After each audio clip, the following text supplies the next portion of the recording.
I Love Mortgage Brokering, Episode 9. Want to learn from the top 5% of mortgage brokers in the country? Then you have come to the right place. Join Scott Peckford on I Love Mortgage Brokering. Hi, Broker Nation. I'm thrilled to introduce our guest today, Heidi Dandurand. Heidi is a mortgage broker with Mortgage Architects. She's based out of Central Alberta, and she's been a broker for 11 years, and prior to that worked in the credit union. How's it going today, Heidi? Awesome. Thank you very much, Scott. So I always like to start with you. Tell us a little bit about yourself and about your business. Well, I'm one of the few that's actually born and raised in Red Deer that's still here. And I've been in the financial system for about 27 years. I finished my last foray with the credit union as VP of Marketing. I got into the mortgage brokerage as an independent 11 years ago, and I love it. It's so rewarding to me that I can help see people get into their first-time home, help them move up, help their friends, help the parents size down. It's perfect. I love it.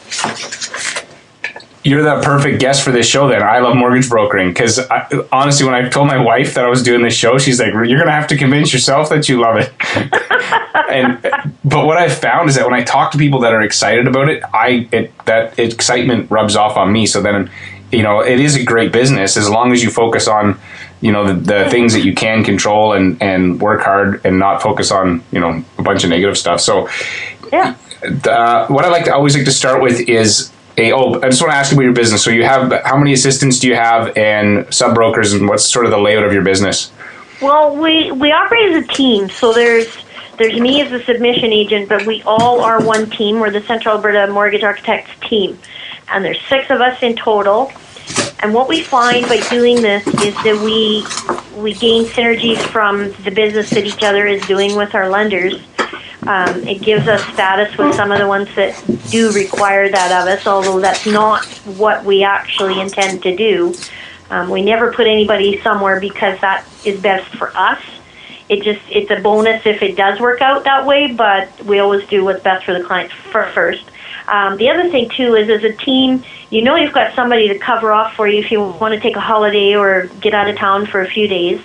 You also have other people that you can pick their brains of to say, what have you guys been finding out with ATB, for example, or what's been happening with the turnaround times at Scotiabank or whatever. There's always something that you garner from each other because everybody has their own unique markets. They have unique kind of clients, and it always brings out something that you may not necessarily know from the clientele that you specifically are dealing with. So when we get together and talk about what are we finding in the marketplace, we always get something of value from what others have learned on the team. So with your team then, is your team like salaried, or are they part Nope, we're all independent brokers. We just put our applications through together as under my name for submission agent, just so that we actually get the benefit of the volume from each other. And in my eyes, everybody succeeds if we all succeed, because then we get better interest rates, we get higher commissions on our applications, that kind of thing. So everybody earns their own income. Nobody's on a paid salary or anything, and their expenses are their expenses. But we have a collective office that they can come into and meet with clients if they need to. And then what about your split of A business to B business? What would you say your percentages look like for that? It's changed, because when I first started 11 years ago, I actually set out to target the B market because I didn't want to be chasing the same ambulance that everybody else out there was chasing. And it's been really interesting because a lot of these people have moved out of the B category and into the A category because we've helped work with them to say, here's what you need to do to get out of the alternative lending world and out of the higher fees and rates. This is what you have to do to get to that next step so you can go into the A credit lenders. And a lot of them have actually managed to do that. And some of them, it was just, poor circumstances that were beyond their control, like divorce or sickness in the family or job loss or something like that put them in the position they were in. It wasn't necessarily something that they did because they just didn't know any better. So a lot of my B clients have gone to A clients, and I don't even like using the word B because it's just people with different situations. And my actual split now has changed so that I would say better credit people are now at, I would say, 60% of my business, where my alternative people are probably 40%, 30 to 40%, somewhere in there with a little bit of commercial. But it's really changed, and a lot of that is just because my clients changed their situations or circumstances for themselves.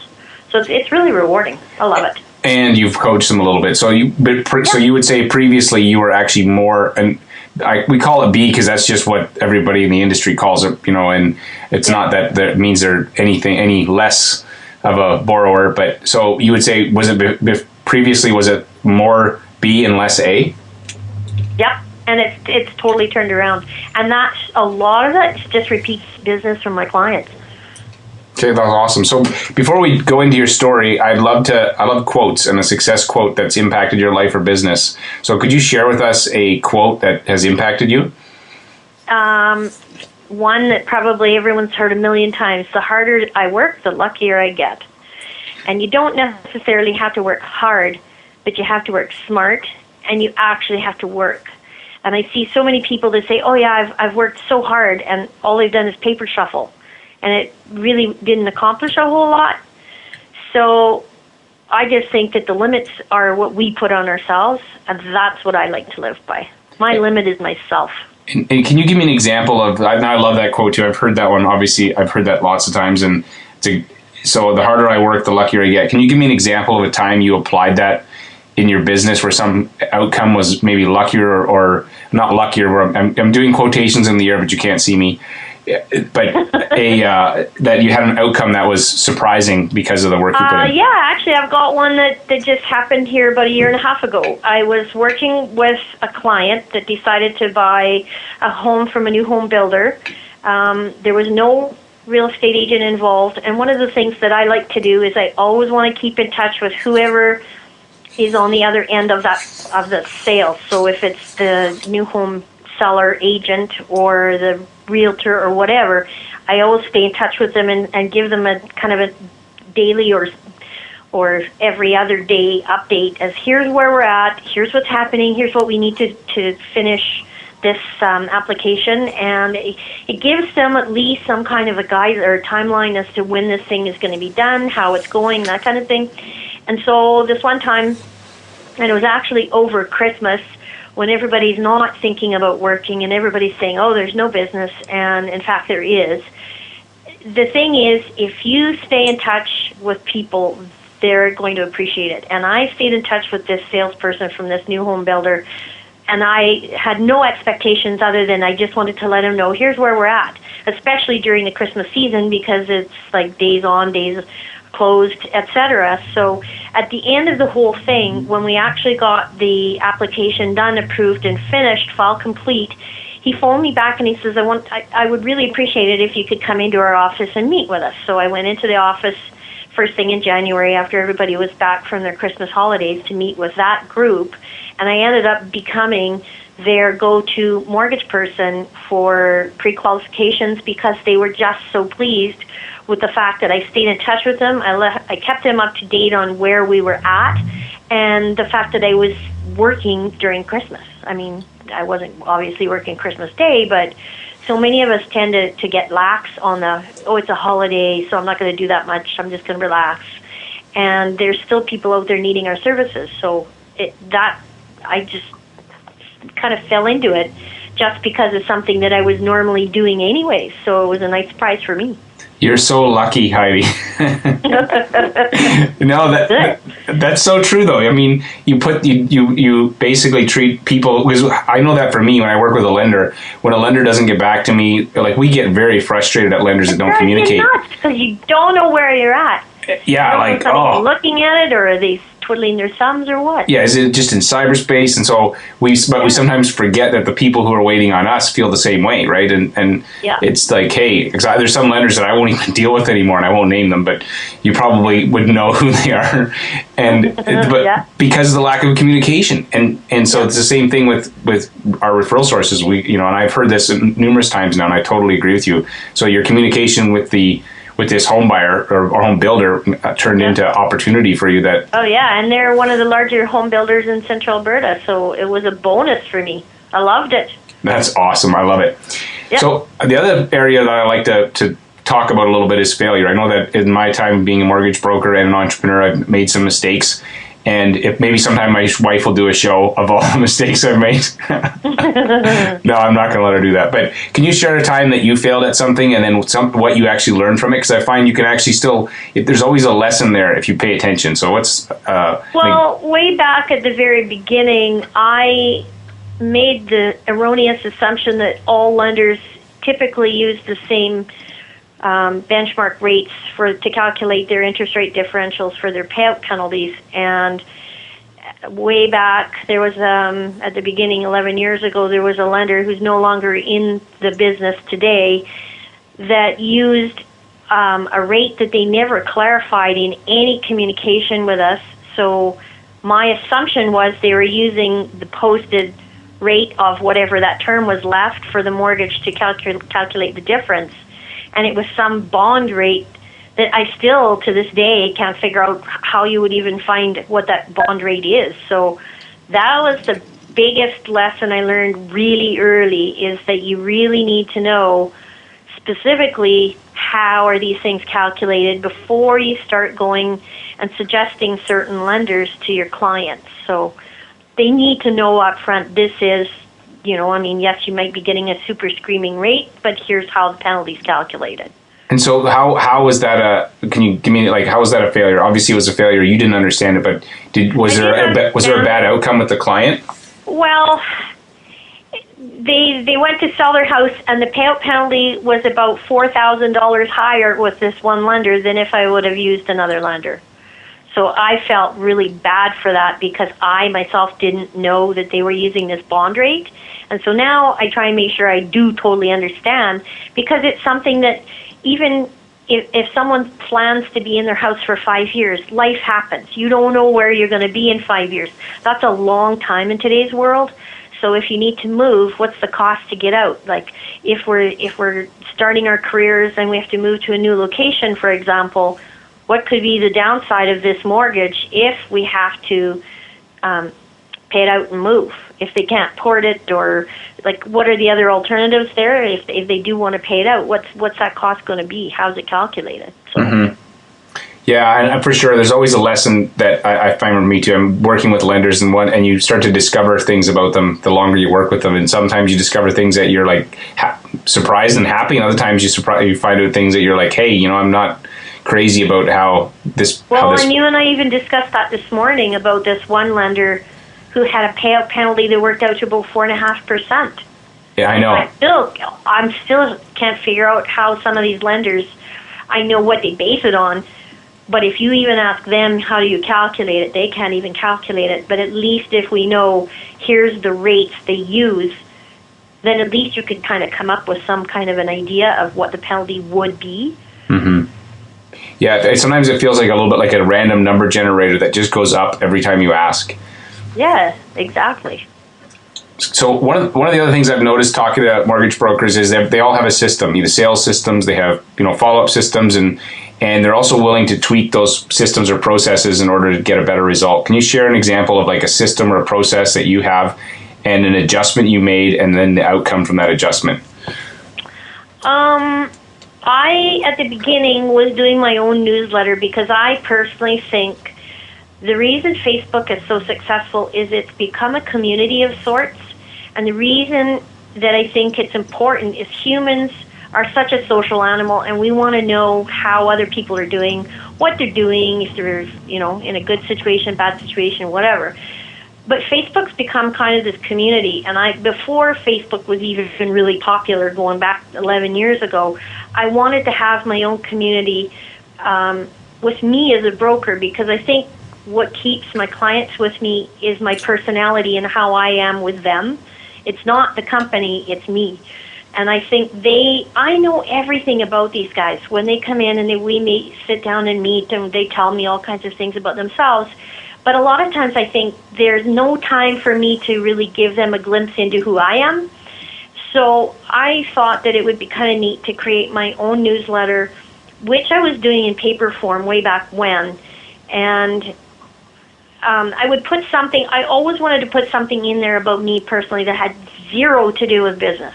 Just so they felt like they knew Heidi Dandurand. This is who she is. A glimpse into my world, because I've already had a glimpse into their world. And it was hugely successful. People talk to me, like I put silly things in there, like my one group of friends, we got together and we were feeling sorry for the birds because it was so freaking cold out there. It's winter. We need to make some birdseed wreaths for these guys. So we got together and had a party and made a bunch of birdseed wreaths. So I put that recipe into my newsletter, and I was shocked to see how many people love that stuff.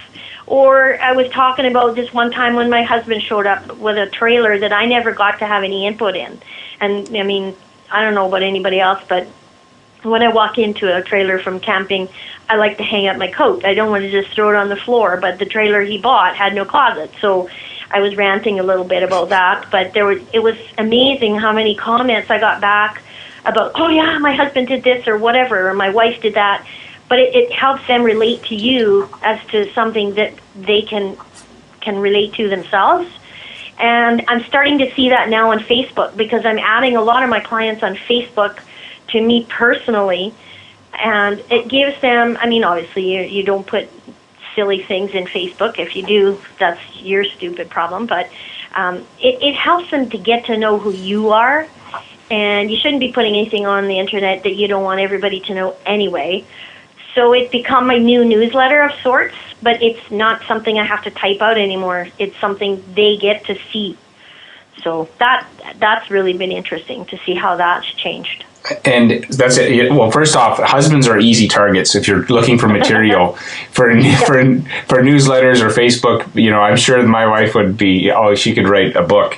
So that's not really fair. But I'll leave that. But so you went from, your change was newsletter, and with this idea that the newsletter was also a way. Media, yeah. And you switched to using Facebook because it was just everybody's on there anyway, and then it was a way to stay connected post funding, pre-funding. When do you add them? After I've done my transaction and they've taken possession of their house, then I make sure I get them on my add them on my Facebook. And then I've also got my Facebook page for just the company, which is different. I use it differently than I use my personal Facebook page. With the company Facebook page, like Central Alberta Mortgage Architects, I put on there tips about, neat things to do with your house, or cleaning solutions you can make with vinegar and lemon juice or whatever it is, or here's some interesting website like things. Like, it becomes a resource. I don't want to sit there and advertise rates and products and stuff like that. I would rather it become a resource that this is something you can go to, that anybody that has a house doesn't need to bookmark this on their own Facebook page anymore. They can go to my page and it's all there. Like, how do you clean your windows with a homemade solution that doesn't leave streaks? Like, that's something everybody wants. So now you don't have to bookmark it or save it yourself. You can go to my page. And okay, last question on this topic, but do you do those posts yourself, or does someone do it for you? Yeah, no, I do it. I do it. Because then it's obviously you and not someone else it's your voice. Yeah, absolutely. So what one habit do you think has made you successful for the 27 years you've been lending, 11 as a broker? What's the one habit you think has made you successful? I always wake up every day and if somebody asks me how I'm doing, it's excellent. I never say anything different, because you get into a mindset. If you say that enough, you walk the talk. So even if you're having a bad day, you don't bring it to work. People don't care what's going on bad in your life. So you have to stay upbeat. And I think by using the right verbiage when you talk to others, you create a connection, you create a relationship, and you also keep yourself upbeat. And I think that my energy level is what attracts so many people to me, and that's how I keep my energy level up myself. Is, there's no such thing as a bad day. Everything is excellent. Yeah, I love that. My phrase that I like to use is, people ask me how I'm doing, I always say outstanding. And then they always stop and they go, huh? And I'm just like, well, any day above ground is a good day. And I totally agree with you. It's all about a mindset, and the more positive you are, then the more, when you're interacting with people, they're going to pick up on that. If you're, yeah. I mean, and caring. That's the number one thing that has always made me successful. Caring about the people on my team, caring about my clients. As much as sometimes I get frustrated with the lenders, I do care that they are inundated with applications. So I want to make sure that when I send all my documents in, it's as complete as I can be, so they don't have to go back a million times and touch the file. It's just, if you show someone you care in their environment, it really makes it really impactful, I think. Mm-hmm. I agree. I just lost my questions. I apologize. That's okay. I actually jumped ahead too far. Okay, this is what I was going to ask you. That one thing I've been noticing, or a lot of talk lately about, is this idea of diversifying your income. So either getting into insurance or GICs, and so what's your take on diversifying your income? And is there an area that you're focusing on? And no, I'm not diversifying it really, because I'm busy enough right now looking after my clients with their mortgages. I know that there are offices out there, but because I think I'm still a small player, because we're in a smaller market, I'm still busy enough that I don't need to be going and looking for other things to do.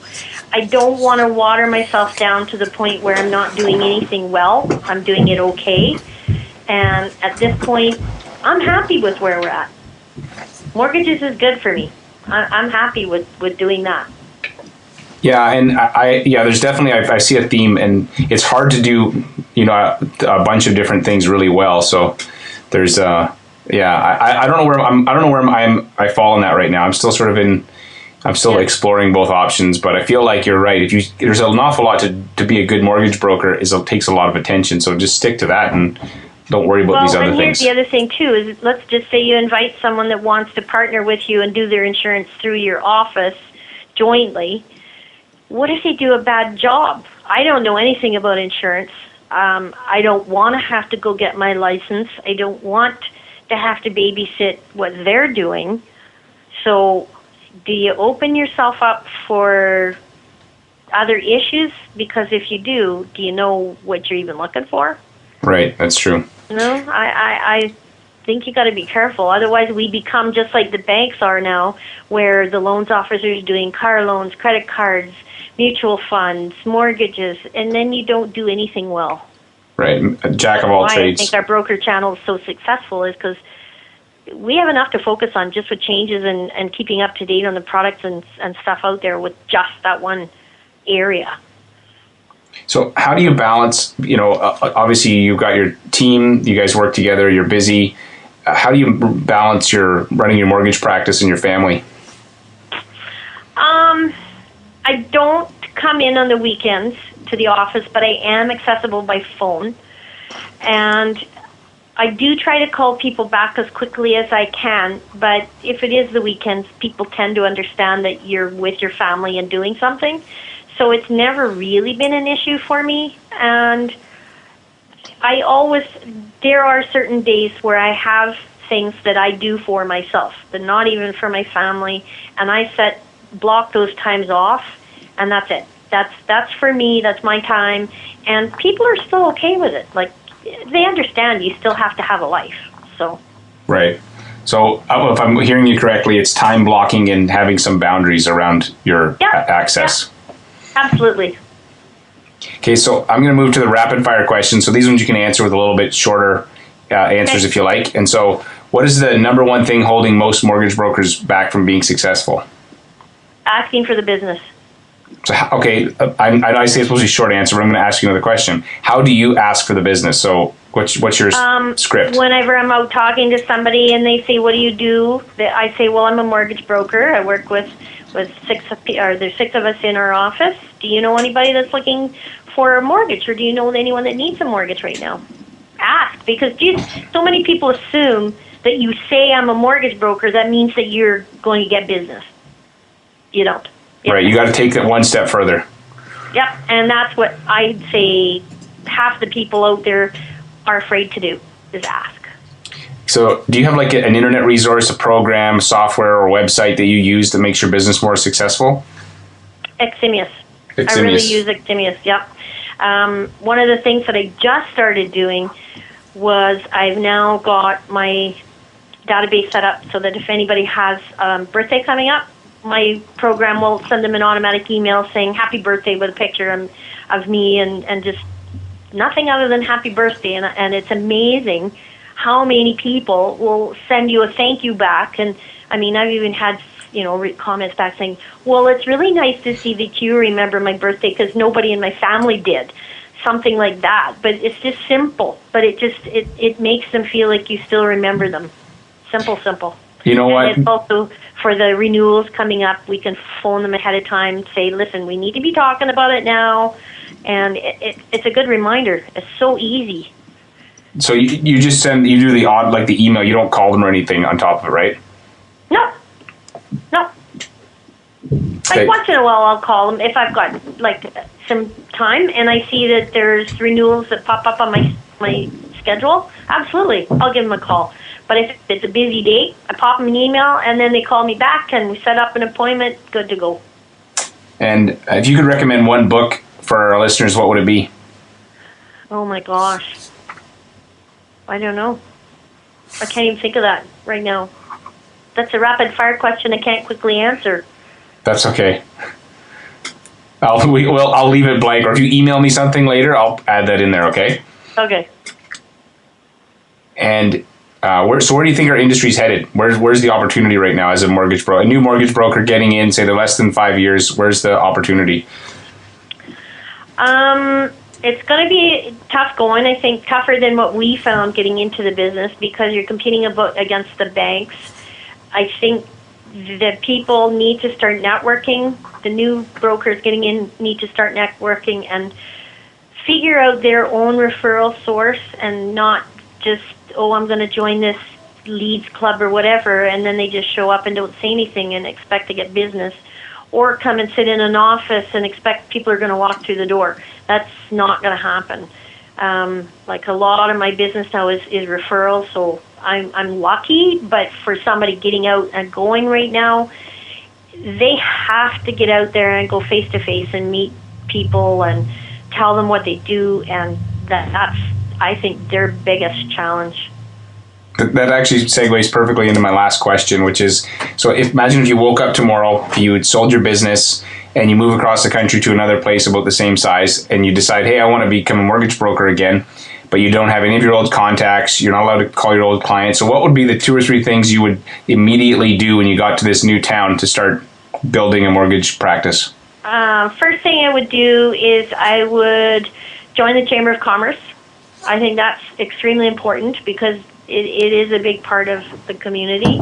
I would find out what kind of organizations there are that are some kind of fundraising or social networks. For example, we have Festival of Trees here, which I've been involved with, huge in raising millions each year for our community.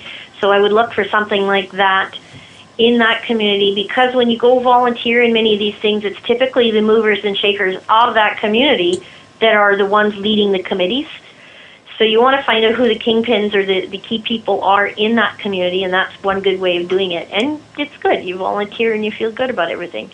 I would also go and meet the council members at the city hall, find out who they are, what they're like, what makes the city tick. Because if you can understand what is kind of the heartbeat of that community, then you know how to get involved, if you know what I mean.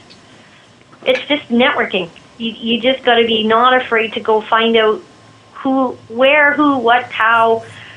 You find the players that way. And even if they're not the ones that are going to give you the business. If they meet you, like you, they might remember you when they have employees that may need help, or coworkers that are looking for some participation in it. I like that. And I've never actually thought about going to meet the city councilors. I mean, I've met a couple of them, but I've never made it part of my, hey, I'd like to just connect with them. Even if it's not about business, just about connecting, because they definitely have their pulse on the community. Yeah.